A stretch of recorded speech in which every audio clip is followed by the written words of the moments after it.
I made a mistake. I still love you. You made your choice. That's it. Have you ever been blindsided by the one person you imagined building your whole life with?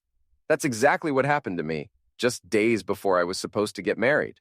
My then fiancé, Elena, went public saying that leaving her former partner to be with me had been a wrong decision. Yeah, talk about devastating timing. So I called off the wedding. My name's Cole. I'm 29 and I work as a paramedic. Elena's 27 and teaches at an elementary school. We were engaged for 3 years and had been sharing a place for the last 12 months. Everything felt stable until February came along and flipped our world into something straight out of a drama series. Out of the blue, Elena started guarding her phone like it was classified. This was the same woman who once tossed me her phone without a second thought. But suddenly, it was like she was protecting national secrets. If my eyes drifted toward the screen, she'd yank it away like I'd crossed a line. I confronted her. She brushed it off, said she was anxious about the wedding, blamed it on work deadlines. Sure, because late-night messages and tucking your phone under your pillow totally scream lesson planning. Meanwhile, I was working overtime, burning myself out to cover the costs of our dream honeymoon in Hawaii. I kept convincing myself it was just the usual wedding jitters, but in the pit of my stomach, I felt the truth creeping in. One evening, she suggested we have a low-key dinner at this cozy little Italian spot. I assumed it was her way of making things right, maybe a chance to reconnect. But instead, she looked me in the eye and dropped this. Carter got in touch. Carter, the brooding ex with tortured artist energy. The guy who probably scribbles sad verses on coffee shop receipts. She came clean. They'd been in contact. She said the emotions between them had resurfaced. She called their connection untamed and compared being with me to drifting in a kiddie pool. Comfortable, uneventful, and uninspiring. That's when everything collapsed. She didn't just call off our wedding. She basically erased our whole relationship, painting it as a backup plan, like I'd been her plan B all along, the easy, dependable choice she never really wanted.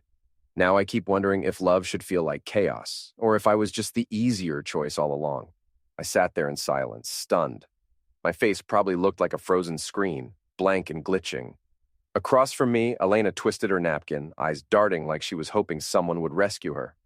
Okay, I finally said, my voice calm despite the storm brewing inside. Sounds like you've made your choice. Her face went pale.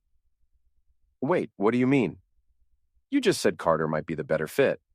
If that's how you feel, go be with him, but not while you're living in my house. She stammered, trying to walk it back, but I was done. I wasn't going to stick around as her backup plan while she romanticized some moody ghost from college. I tossed $40 on the table, stood up, and said, "Dinner's on me. Call it a goodbye gift." The drive home was surreal. 3 years together, gone. 6 months of engagement, all the overtime I worked for our dream honeymoon, the house I bought for us, all suddenly meaningless. I couldn't stop hearing her words. Carter was wild. I was safe. Translation: I was the kiddie pool, he was the stormy sea. When I got home, she was already crying on the couch. I didn't stop. "Start packing," she tried again. "I didn't mean—" "Nope," I said, grabbing my phone. "You talk. I'll unlink our accounts." It felt weirdly satisfying, cutting those ties. She spent hours packing while I sat at the table like a bored security guard. Eventually, she stood at the door, luggage in hand. "You want the ring back?" she whispered. "Yes." She set it down like it might explode. Then came the kicker. "You're ending 3 years over one mistake?" I nearly laughed. "You ended it. I'm just taking out the trash." She left. Just like that, I was single again. The house was quiet except for that ring glinting on the table like a cruel joke. By morning, the calls started. Family, friends, everyone panicking like we'd sent out an Amber Alert. I kept it simple. "Elena wants someone else. I'm not fighting for someone who was already mine." My mom was furious. "Tell me this isn't about another guy." "It's Carter." Silence. "She left you for that loser?" she snapped. "That girl needs help."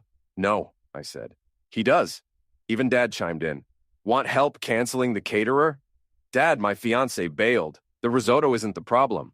Selena, my sister, kept it short. "She's an idiot. You dodged a bullet." Then Elena's parents called. Her mom begged me not to give up. "She's just scared."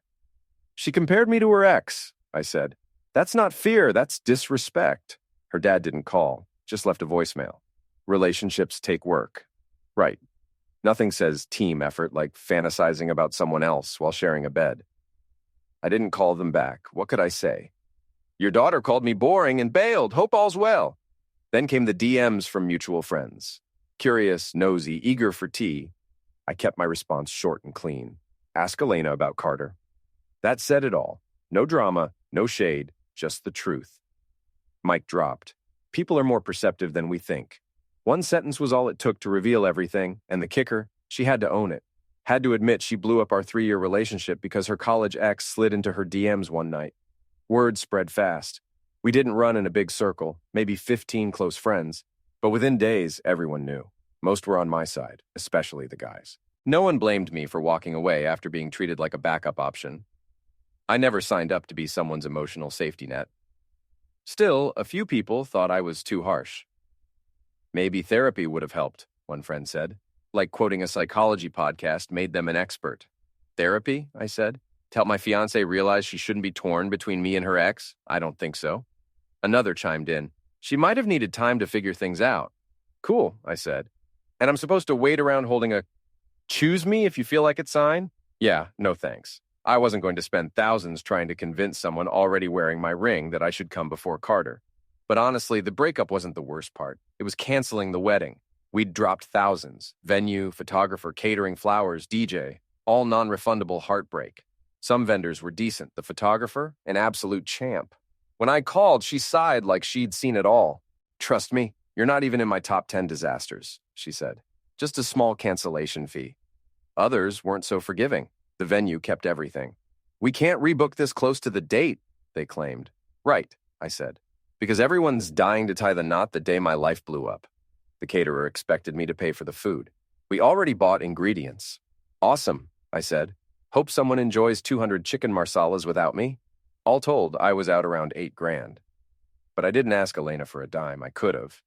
But I wanted a clean break. No Venmo drama, no dragging it out, just closure, however expensive. Worse than the money, making those calls. Telling friends and family it was over was brutal. Everyone had questions. One cousin asked, "You think she'll come back?" Sure, I said. Right after pigs book round-trip tickets. The wildest responses came from her coworkers. 3 teachers messaged me, not to defend her, but to say she screwed up. That's when it hit me. They saw it coming. Apparently, Elena had been telling people we'd grown apart and wanted different things. Translation? I wanted a marriage. She wanted Carter. But teachers don't fall for vague. If she acted at work like she did at home, they probably saw the cracks long before I did. Teachers have radar for lies. If they can spot a hidden phone in a hoodie pocket, they can see through fake stories too. Then, 2 weeks later, a friend sent me screenshots of her Facebook posts. Inspirational quotes, of course. Stuff about following your heart and not settling. Seriously? Your heart led you to Carter's inbox. Don't rebrand that as some spiritual awakening. And not settling? That hit hard, like I was the practice round before her real love story could begin. I just stared at my phone, stunned. Mike, my coworker, glanced over. You good? You look like you're about to launch that phone into orbit. She's online making it sound like I wasn't enough, I said. He shrugged. Well, technically she left you, but not for the reasons she's posting. Brutal, but true. Still, I didn't take the bait. No angry posts, no cryptic captions, no online jabs. Why bother? Arguing online just makes you look bitter. I wasn't about to turn into the guy venting on Facebook with half a pizza in his lap. The truth would speak for itself. What really hit me wasn't the breakup or the gossip.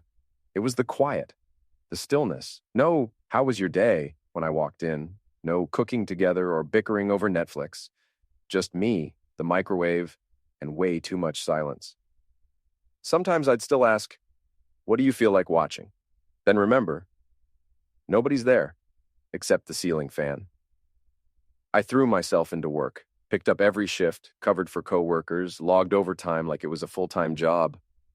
My boss probably thought I'd had a spiritual awakening. Truth is, I just couldn't sit alone with my thoughts, and the extra income helped offset the financial crater left behind by the canceled wedding. Mike never asked questions. He always had my back. Gotta step out, I'd say. Trying to talk a florist out of charging me for flowers no one will ever see. He'd just nod. Bring me a pity donut.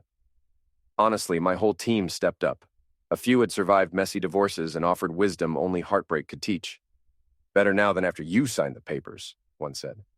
Divorce lawyers charge more than wedding planners, another added. It didn't fix anything, but it reminded me I wasn't the first to go through this kind of wreck. By the third week, the rage had faded. I wasn't angry, I was just tired. But I could finally breathe. For the first time in months, the future didn't feel like a sentence. Oddly enough, things started to feel okay. The anxiety was gone. No more side-eyeing her every time her phone lit up. No more silent panic over wedding napkins or fake smiles at cake tastings. That heavy, unspoken tension, gone. So was she. First thing I did? Blocked her everywhere.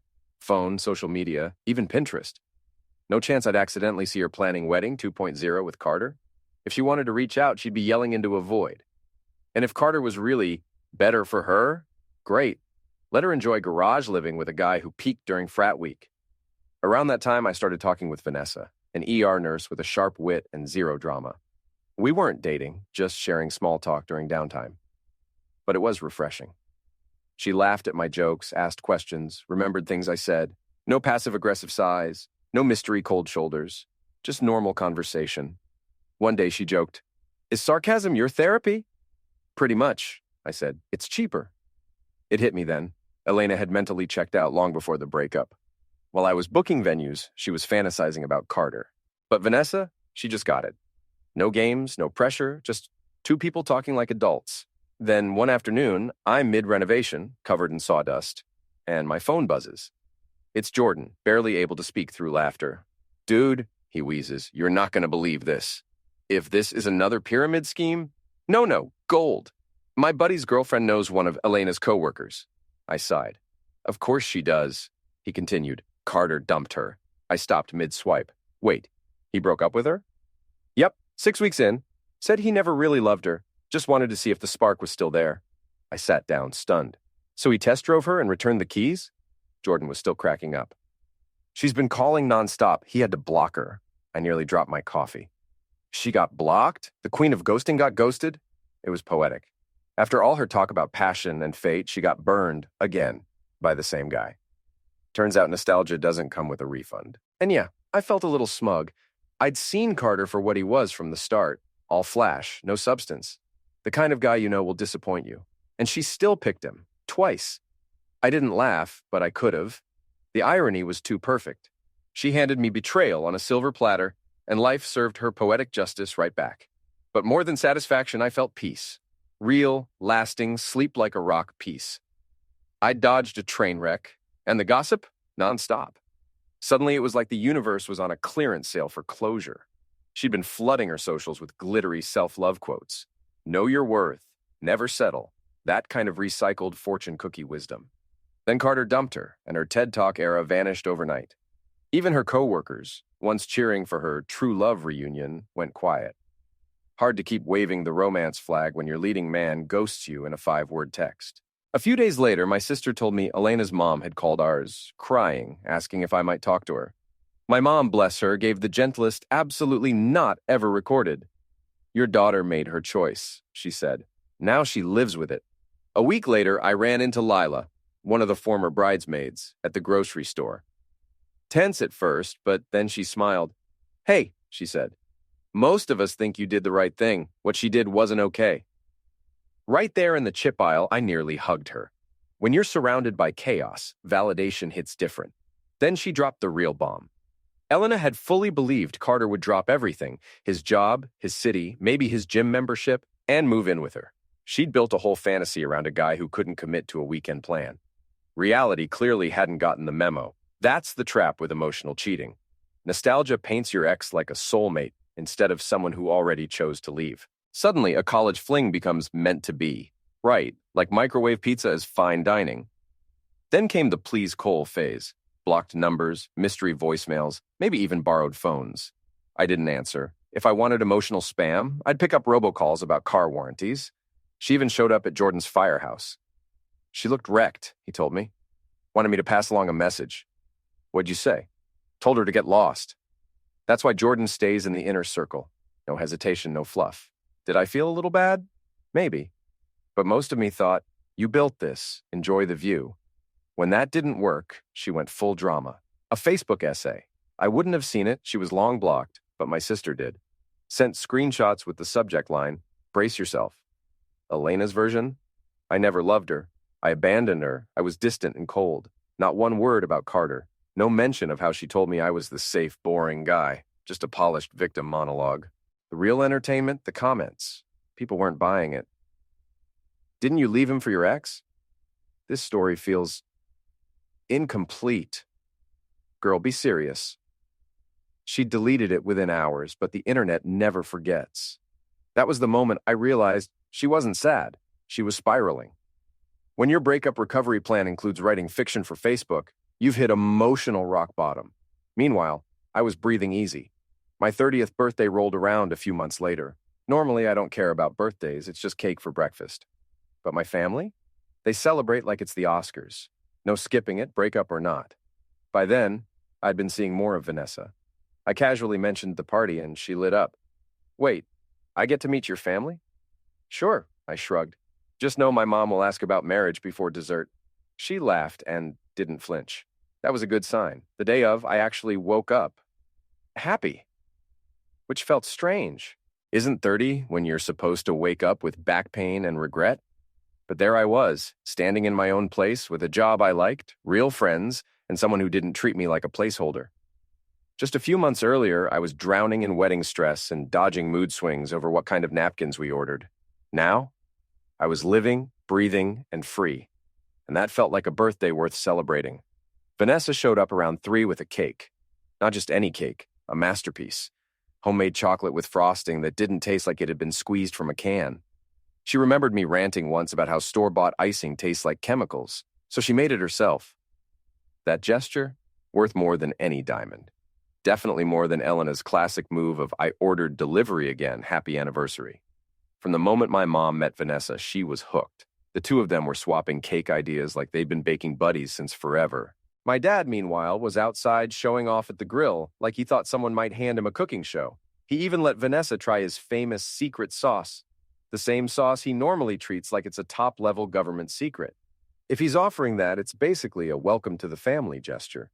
Then my sister Selena, who's known for her savage honesty, leaned in and muttered, "I actually like her." That was a major deal. Selena's hated every single girlfriend I've brought home. She once described Elena as a walking beige blanket. And truly, the difference was wild. Elena always acted like family get-togethers were some kind of punishment, forced smiles glued to her phone, and griping later that my dad repeated himself too much. Which, okay, he does, but that's part of the charm. It's like watching reruns of Friends. You're supposed to join in, not roll your eyes. But Vanessa, she jumped into everything. She asked my mom for funny childhood memories about me, laughed at my dad's ridiculous wordplay, played cornhole with Tom, and actually held her own. It felt like she already belonged. By the time the sun started to set, we were all sitting around the fire pit my dad had built the previous year. Great food, great people, and the usual back and forth about dumb work calls, like the guy who called emergency because his Wi-Fi wasn't working. I remember thinking, wow, this birthday is actually great. Way better than last year, when Elena sulked on her phone like joy was a contagious disease and barely muttered, "Happy birthday." Then someone knocked on the front door. I assumed it was a neighbor asking us to quiet down, or maybe someone irritated that we'd parked in front of their driveway. You know, the usual weekend stuff. Not even close. I opened the door, and there she was, Elena, on my doorstep, holding a gift, smiling like we hadn't just ended things in a dramatic mess. "Happy birthday, Cole," she said, sugary sweet. I just blinked. She looked different, like she hadn't been eating or sleeping much. Hollow eyes, noticeable weight loss, and her hair looked uneven and freshly hacked, like she either had a meltdown or went to a hair salon that doubled as a prank show. Honestly, she looked like an ad for before pictures. She was clearly trying to come across as confident and upbeat, but it felt more like a desperate pitch from someone trying to sell you a lemon with a smiley face sticker on the hood. I saw right through it. "What are you doing here, Elena?" I asked, keeping my tone neutral. "I brought you a birthday present. Can I step in for just a sec?" Behind me, the noise in the backyard had quieted down. Great. Now we had an audience. Even if they couldn't see what was happening. Just what I wanted. My ex showing up like some dramatic party trick. "You can't just show up without letting me know." I told her. I get it, she said quickly, raising her hands like she was under arrest. I just felt weird about us not talking. I wanted to give you this and maybe talk for a few minutes. She held the gift out like it was some kind of peace treaty, and all I could think was that she probably bought it back when she still thought we'd make it, before Carter came along, cologne and all. The whole thing felt unreal. The woman who once told me I was convenient and boring was now on my porch, freshly dumped by the guy she left me for. If this were a Netflix show, the episode title would be Karma, Special Delivery. What exactly do you want to discuss? I asked, knowing full well where this was heading. Us, she replied quickly. How I screwed up, how much I miss being with you.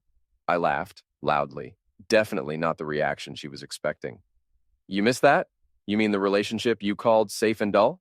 The one you compared to a kiddie pool? Her cheeks flushed so quickly I thought she might explode. She probably hoped I'd let that comment fade into history. No chance. I was emotional, she said, flustered. I didn't really mean it. Oh, right, I said sarcastically. People say stuff like that all the time by accident. No big deal. We both knew better.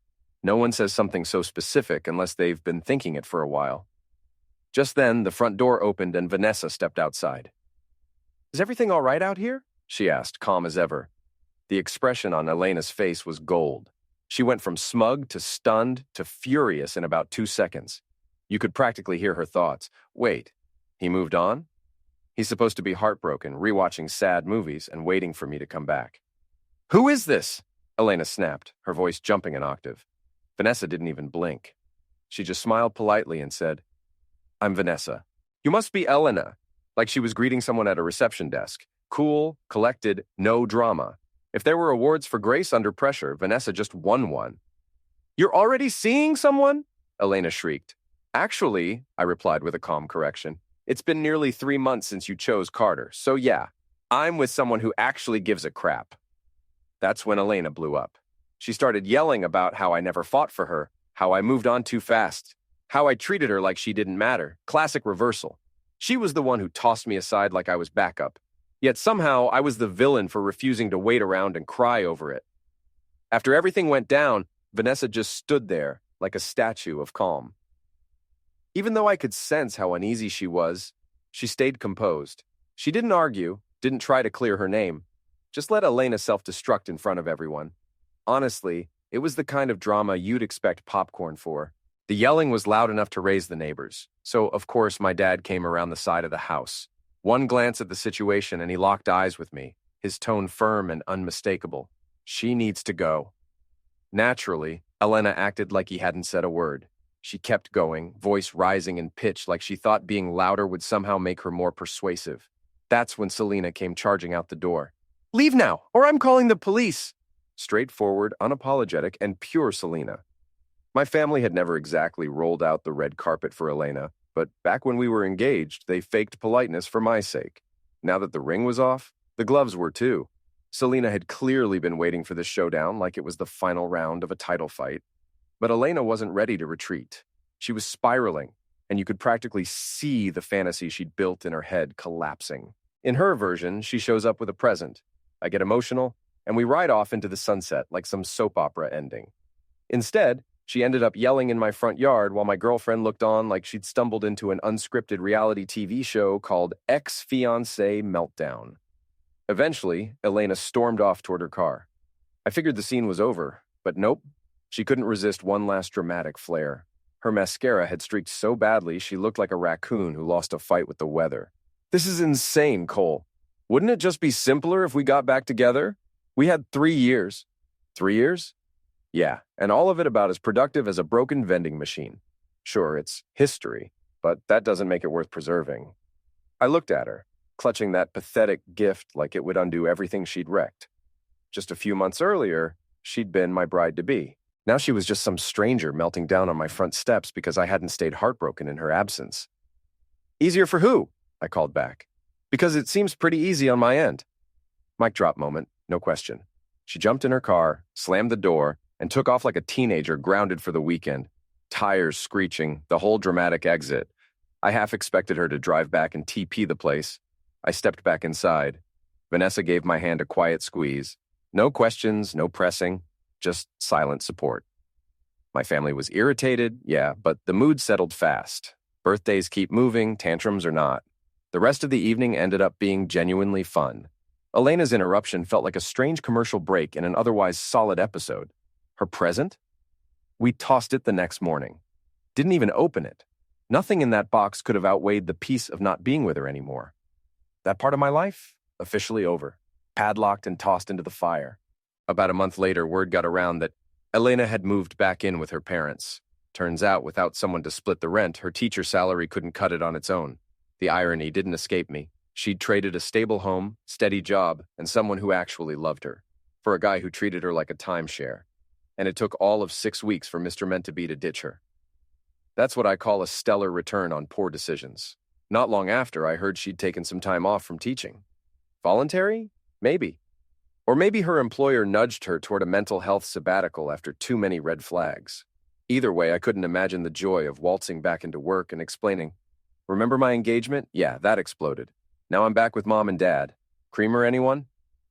Jordan, my own personal small-town news anchor, kept dropping updates whether I asked or not. "Dude," he told me one night like he was sharing classified info, "Elena's been hitting up old flames. Not just Carter. Everyone. Like she's rewatching her own dating series." I laughed. "What's next, sending DMs to guys from high school?" "Hey, it's me, the girl who torched her life and burned every bridge. You up for coffee?" It was sad, really. But when you treat people like backup options, eventually you run out of backups. The kicker? Carter's reaction. Apparently, someone filled him in on Elena's birthday disaster at my place. And he wasn't thrilled. Jordan gave me his best Carter impression. "Bro, she's nuts. Dodged a bullet." I raised an eyebrow. "You mean Carter, the romantic genius she left me for, that guy?" Jordan grinned. "Yep, that exact one." Figures. Guys like Carter are experts at selling dreams, but they disappear the second things get real. He convinced her they were soulmates, then ghosted when reality showed up. Now he was out here acting like she was the crazy one. Classic misdirection. Honestly, I tuned out of Elena's drama pretty quickly. I had new things happening. Better job, better love life, better future. Meanwhile, she was starring in her own personal sitcom, and I had box seats without paying a dime. 6 months after we broke up, Vanessa and I decided to officially live together. She was already at my place most nights, and it just made sense. Financially, practically, but more than anything, emotionally. There was no hesitation, no fear, no nagging doubts. When it's the right person, taking that next step feels like walking into something sturdy, not a leap into the unknown. Then, about 2 months later, I bumped into Lila, one of Elena's old co-workers, while picking out fruit at the grocery store. She was the same one who once told me I handled everything maturely. She caught my eye near the apples. "Cole, long time no see. How have you been?" I smiled. "Still living rent-free in Elena's highlight reel, from what I hear." Lila laughed and leaned in. "She's teaching again. New school across town." "Fresh slate," I said, dropping fruit into my cart. She needed it. "Too many whispers about Carter," she added, casually reaching for bananas. Then she dropped this one. "She's been asking about you." My eyebrows went up. "Wanted to know if you're still with the nurse, if you seem happy." I nearly dropped an apple. "Happy? Oh, I've never been better. Especially now that my phone isn't an emotional roulette wheel." Lila snorted. "Well, she's still checking in, mostly through shared friends." That told me everything I needed. If you're still tracking your ex's every move after a year, you're not nearly as over it as you claim. But hey, not my issue anymore. I'd built a new life with someone who didn't need constant convincing. Someone who saw a future with me. No sales pitch required. Some folks take their failures and turn them into stepping stones. They look inward, make changes, and grow into better versions of themselves. Then there are others. The ones who keep pressing the same shiny self-sabotage button and act shocked when their life keeps going up in flames. That dress she bought for our wedding? I'd bet money it's still shoved in the back of her parents' closet, wedged between dusty holiday boxes and her old cheer jacket. Thousands of dollars in white satin and lace. A perfect monument to the life she lit on fire for a 6-week thrill ride. While she was unraveling, I was putting down roots. Something honest, something that could last. With someone who didn't see me as a pit stop on the way to the next Carter. Vanessa was grounded. She didn't chase fairy tales. She stood by me because she believed in us, not because she needed a stand-in. There's a world of difference. About a year after everything blew up with Elena, I asked Vanessa to marry me. No flash or spectacle, Just a peaceful proposal during a quiet weekend getaway we'd planned together. No spotlight, no audience, just the two of us. And to be honest, it couldn't have been more right. But naturally, Elena couldn't stay quiet forever. Eventually, she reappeared, this time with a long message from a phone number I didn't know. My guess? She borrowed someone's device, since she was still blocked on mine. The message was massive, like a full-length novella. Shakespeare would have taken notes. It was all there, apologies, explanations, desperate pleas for a second shot. She mentioned going to therapy. Good for her. Said Carter had been a pipe dream. Took her long enough. Claimed she'd realized I was the real deal all along. Every line dripping with regret and daily reminders of what she threw away. She said she was finally ready to fight for what we had. Yeah, well, hard pass. I never wrote back. Didn't even open it far enough to show a read receipt. Elena had already said all she needed to a year earlier. When she looked me in the eye and said Carter was the better man, that was when the chapter closed. And she had been the one to seal it shut. Nothing fundamental had changed, except her fallback plan had imploded. Now she was crawling through the ashes, hoping I was still there, waiting where she'd left me. Spoiler alert. Decent men don't hang around indefinitely hoping to get subbed in after the game's already been lost. Elena taught me everything I don't want in a relationship. Vanessa showed me what I do. And that, right there, that's everything. That's forever.